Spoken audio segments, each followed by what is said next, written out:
പിതാവിൻ്റെയും പുത്രൻ്റെയും പരിശുദ്ധാത്മാവിൻ്റെയും നാമത്തിൽ ആമേൻ. വീണ്ടും വചനവുമായി വരാൻ സാധിക്കുന്നതിന് കർത്താവിന് നന്ദി പറയുന്നു.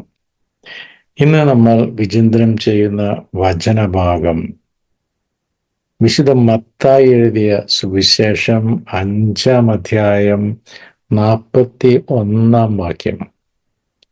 1 മൈൽ ദൂരം പോകാൻ നിന്നെ നിർബന്ധിക്കുന്നവനോടുകൂടെ 2 മൈൽ ദൂരം പോവുക.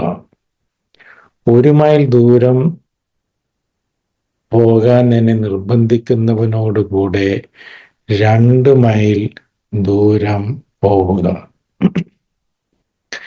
വീണ്ടും വിശുദ്ധ ലൂക്ക എഴുതിയ സുവിശേഷം 10-ാം അധ്യായം 30-ാം വാക്യം മുതൽ യേശു പറഞ്ഞു, ഒരുവൻ ജെറുസലേമിൽ നിന്ന് ജെറീക്കോയിലേക്ക് പോവുകയായിരുന്നു. അവൻ കവർച്ചക്കാരുടെ കയ്യിൽപ്പെട്ടു. അവർ അവൻ്റെ വസ്ത്രങ്ങൾ ഉരിഞ്ഞെടുത്ത് അവനെ പ്രഹരിച്ച് അർദ്ധപ്രാണനാക്കിയിട്ട് പോയിക്കളഞ്ഞു. ഒരു പുരോഹിതൻ ആ വഴിയെ വന്നു.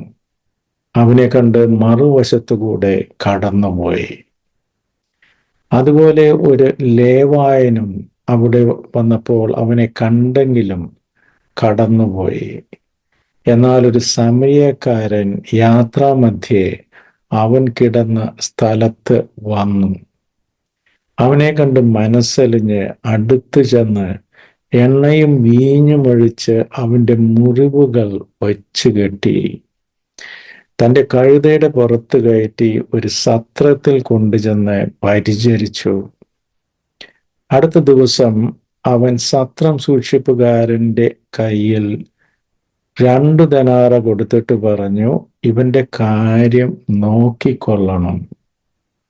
കൂടുതലായി എന്തെങ്കിലും ചെലവാകുന്നെങ്കിൽ ഞാൻ തിരിച്ചു വരുമ്പോൾ തന്നുകൊള്ളാം. അപ്പോൾ ഇയാളാണ് യഥാർത്ഥ അയൽക്കാരൻ. കള്ളന്മാരാൽ ആക്രമിക്കപ്പെട്ട് നിസ്സഹായനായി ഒരുവൻ വഴിയരികിൽ കിടക്കുന്നു. പുരോഹിതനതിലെ കടന്നുപോയി, ഒന്നും ചെയ്തില്ല. വേറൊരാളതിലെ കടന്നുപോയി, ഒന്നും ചെയ്തില്ല. അപ്പോൾ ഈ മനുഷ്യൻ അതിൽ വരികയും അവൻ്റെ മുറിവുകളൊക്കെ വച്ചു കെട്ടി അവനെ ആശുപത്രിയിൽ എത്തിക്കുകയും അവൻ്റെ 2 ദിവസത്തെ ചെലവിനുള്ള പൈസ കൊടുക്കുകയും എന്നിട്ട് വീണ്ടും പറയുകയാണ്, ഇനി എന്തെങ്കിലും കുറവുണ്ടെങ്കിൽ ഞാൻ 2 ദിവസം കഴിഞ്ഞ് തിരിച്ചു വരുമ്പോൾ ഞാൻ തന്നുകൊള്ളാം. അതുകൊണ്ട് ഇവന്റെ ശുശ്രൂഷയ്ക്ക് ഒരു കുറവും വരരുത് എന്നൊരു അപരിചിതൻ. അവനാണ് യഥാർത്ഥ അയൽക്കാരൻ. കർത്താവ് വീണ്ടും പറയുന്നു, 1 മൈൽ കൂടെ പോകാൻ നിർബന്ധിക്കുന്നവനോടുകൂടെ 2 മൈൽ പോവുക. ഇതാണ് ക്രിസ്തു നമുക്ക് നൽകുന്ന ഉപദേശം. എല്ലാ ക്രിസ്തു അനുയായികളും ഇതനുസരിച്ച് പ്രവർത്തിക്കേണ്ടവരാണ്. നമ്മൾ ഈ മാർക്കറ്റിംഗ് ടോക്കിലൊക്കെ പറയും അല്ലേ, exceeding the expectation of the customer. ക്രിസ്തുവും അത് തന്നെയാണ് പറയുന്നത്, exceeding the expectation of the person who is asking from us, who needs help. ഈ ആധുനിക ജീവിതത്തിലും ഇങ്ങനെ ഒത്തിരി ആൾക്കാരെ നമ്മൾ കണ്ടുമുട്ടുന്നുണ്ട്. ഞാൻ ഞങ്ങളുടെ പള്ളി ഇടവകയിൽ വിൻസെന്റ് പൗഡിലൊക്കെ വർക്ക് ചെയ്തുകൊണ്ടിരിക്കുകയാണ്. ഒരു സമയത്ത് ഒരു പെൺകുട്ടിക്ക് നഴ്സിങ്ങിന് പോകണം. പൈസ ഒട്ടുമില്ല. ഭയങ്കര ദാരിദ്ര്യം അനുഭവിക്കുന്ന സിറ്റുവേഷൻ. അപ്പൊ ഞാൻ ഒരാളുടെ അടുത്ത് ചെന്ന് നമ്മൾ ചോദിക്കുകയാണ്, അതായത് ഇതിൻ്റെ ഒരു സെമസ്റ്ററിന്റെ ഫീസ് ഒന്ന് സ്പോൺസർ ചെയ്യാമെന്ന്. അപ്പൊ നമ്മുടെ റിക്വയർമെന്റ് ഒരു സെമസ്റ്ററിന്റെ ഫീസ് ഒന്ന് സ്പോൺസർ ചെയ്യാമെന്നാണ്. ഒരു വിധവയുടെ മകൾ ഇടിഞ്ഞു പൊളിഞ്ഞു കിടക്കുന്ന ഒരു വീട്. അപ്പൊ ഇത് നഴ്സിംഗ് പഠിച്ചു കഴിഞ്ഞാൽ ആ കുടുംബം രക്ഷപ്പെടും. അഡ്മിഷനൊക്കെ കിട്ടി, പോണോ വേണ്ടയോ എന്ന് പൈസയില്ല, ഒരു സെമസ്റ്റർ സ്പോൺസർ ചെയ്യാമെന്ന് ഒരാളുടെ അടുത്ത് ചോദിക്കുക, അറിയാവുന്ന ഒരാളുടെ അടുത്ത് ചോദിക്കുക. പുള്ളി പറയാ, ഞാൻ കംപ്ലീറ്റ് എഡ്യൂക്കേഷനും സ്പോൺസർ ചെയ്തോളാം. അപ്പൊ ആ കുഞ്ഞിന്ന് നന്നായിട്ട് പഠിക്കുന്നു കേട്ടോ, നന്നായിട്ട് പഠിക്കുന്നു, എല്ലാ പേപ്പറുകളും നല്ല മാർക്കിൽ പാസ്സായിക്കൊണ്ടിരിക്കുന്നു. നന്നായി വരട്ടെ. അപ്പൊ ഇത് ഒറ്റപ്പെട്ട സംഭവമല്ല. അത് കഴിഞ്ഞ് വേറെ ഒരു കുഞ്ഞിൻ്റെ കാര്യത്തിലും അവർ അത് ഓൾറെഡി പഠിക്കുന്നുണ്ട്, പക്ഷേ ഒരു സെമസ്റ്ററിന്റെ ഫീസ് അടയ്ക്കാനായിട്ട് ഇത്തിരി ബുദ്ധിമുട്ട്. അതും ഒരാളുടെ അടുത്ത് എന്ന് ചോദിച്ചു കഴിഞ്ഞപ്പോൾ, ഒരു സെമസ്റ്ററിന്റെ ഫീസ് അടയ്ക്കാനായിട്ട് സ്പോൺസർ ചെയ്യാമെന്ന് ചോദിച്ചു കഴിഞ്ഞപ്പോൾ പെട്ടെന്ന് അവർ പറയാണ്, ഞങ്ങൾ ഒരു കൊല്ലത്ത് സ്പോൺസർ ചെയ്തേക്കാം. അപ്പോൾ ഇതുപോലുള്ള നല്ല സാമറിയക്കാർ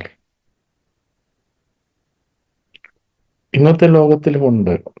അവരത് അധികം പബ്ലിസിറ്റി ഒന്നും കൊടുക്കുന്നില്ല എന്ന് മാത്രം. ക്രിസ്തു നമ്മളോട് പറഞ്ഞതുപോലെ, ഒരു മൈൽ കൂടെ നടക്കാൻ ആവശ്യപ്പെടുന്നവനോടുകൂടെ അവൻ്റെ എക്സ്പെക്റ്റേഷൻ എക്സീഡ് ചെയ്യുക, 2 മൈൽ ദൂരം നടക്കുക. ഒരു മേലങ്കി ആവശ്യപ്പെടുന്നവനോട് അവന് 2 മേലങ്കി കൊടുക്കുക. അപ്പൊ ഇങ്ങനെ ഒരു പ്ലസന്റ് സർപ്രൈസ് നമുക്ക് ആവശ്യമുള്ളവർക്കെല്ലാം ക്രിസ്തുവിൻ്റെ പേരിൽ കൊടുത്തുകൊണ്ട്, ഒരു നൈർമല്യമുള്ള ഒരു ഹൃദയത്തോടെ ഒരു നല്ല അയൽക്കാരനായി നമുക്ക് ജീവിതം മുന്നോട്ട് നയിക്കാം. ഇതിനുള്ള എളിമയും അനുകമ്പയും വിവേകവും എല്ലാം സർവേശ്വരൻ നമുക്ക് നൽകട്ടെ. നമ്മൾ കൊടുക്കുന്നതോറും നമ്മൾക്ക് കൂടുതൽ അനുഗ്രഹങ്ങൾ നമ്മൾക്ക് വന്നുകൊണ്ടേ ഇരിക്കും. അതുകൊണ്ട് ഉദാരമതികളായി നമുക്ക് ജീവിക്കാം. നമ്മുടെ പ്രവൃത്തി കൊണ്ട് ആരെങ്കിലുമൊക്കെ രക്ഷപ്പെടുകയാണെങ്കിൽ അവർ രക്ഷപ്പെടട്ടെ. ക്രിസ്തു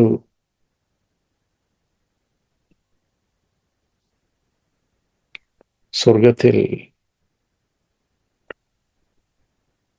നമ്മുടെ പേരുകൾ എഴുതും. ഈ സത്പ്രവൃത്തികൾ ചെയ്യുമ്പോൾ നമുക്ക് അതിൻ്റെ ക്രെഡിറ്റും അതിൻ്റെ അനുഗ്രഹവും എല്ലാം കർത്താവ് നമുക്ക് നൽകി അനുഗ്രഹിക്കും.